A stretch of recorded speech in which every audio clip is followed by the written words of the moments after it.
నవగ్రహణాయకి చండికా పరమేశ్వరికి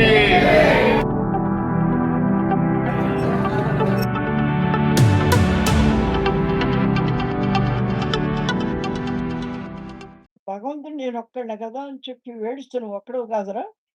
నీకు planning minister, planning మంత్రినిస్తాను ఈశ్వరుడిని.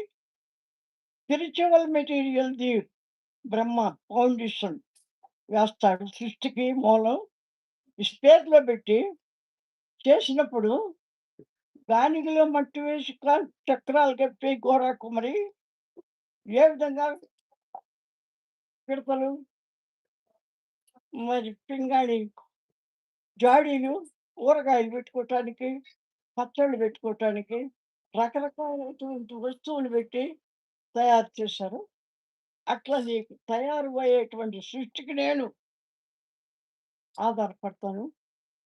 కాబట్టి food minister, ఆహార శాఖ మంత్రిని వరుణదేవుడు వర్షాలు పిలిపించి భూదేవికి సస్యశ్యామలమైనటువంటి పచ్చని రూపం ఇచ్చి, ఆ తల్లి అనుగ్రహంతో ఆ పచ్చ రూపాన్ని ప్రకృతిని పేరు పెట్టుకొని బ్రతుకుతారు. కాబట్టి ప్రకృతి మాతను మర్చిపోకూడదు మీరు. ఆమె గుణాల చిత్ర విచిత్రాలు. ఆమె శక్తి అగమగోచరం. అర్థం కానిది. ఆమె సౌందర్యం వర్ణనాతీతమైనది. అటువంటి వర్ణనాతీతాలకి ఎక్కడికెక్కడికో పోయి కొంతమంది ఇప్పుడు ఊటీకని పోతారు. ఆ ఒక్క క్లైమేట్ చూసి రావటానికి. కాశీకి పోతారు, రామేశ్వరానికి పోతారు, దేశాలంతా తిరుగుతారు. ఎక్కడ వాళ్ళకి నచ్చితే ఆ వాతావరణంలో 2 రోజులుంటారు. నచ్చకపోతే ఇంటికొస్తారు. దానికి తగ్గట్టు వస్తువులు సృష్టించాడు శ్రీనివాసుడు. శ్రీమన్ నారాయణుడు. కాబట్టి దాన్ని సృష్టించిందేది వరుడు.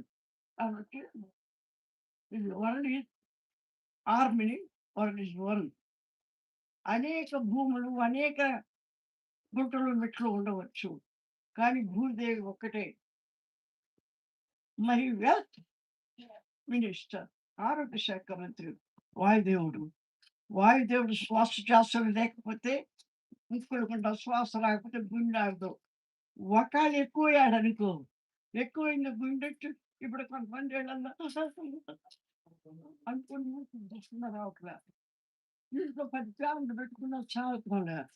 బయట కూర్చుంటే ఫ్యాన్ లేకుండా గాలి. అనంతమంతా ఇచ్చేస్తున్నాడు. ఆ శక్తి ఆయనకిచ్చాడు. ఆరోగ్య శాఖ మంత్రి డాక్టర్ ఆయన. డాక్టర్‌గా ట్రీట్‌మెంట్ చేస్తున్నాడు. పోతే ఎడ్యుకేషనల్ మినిస్టర్ సరస్వతి. విద్య. మనకే విద్య, అపర విద్య, సువిద్య, మహావిద్య, యోగ విద్య. ఏ విద్యకైనా సై సరస్వతి దేవి. ఈ సరస్వతి మనకెక్కడన్నా దేవుడు వరం ఇచ్చి పెట్టున్నాడా?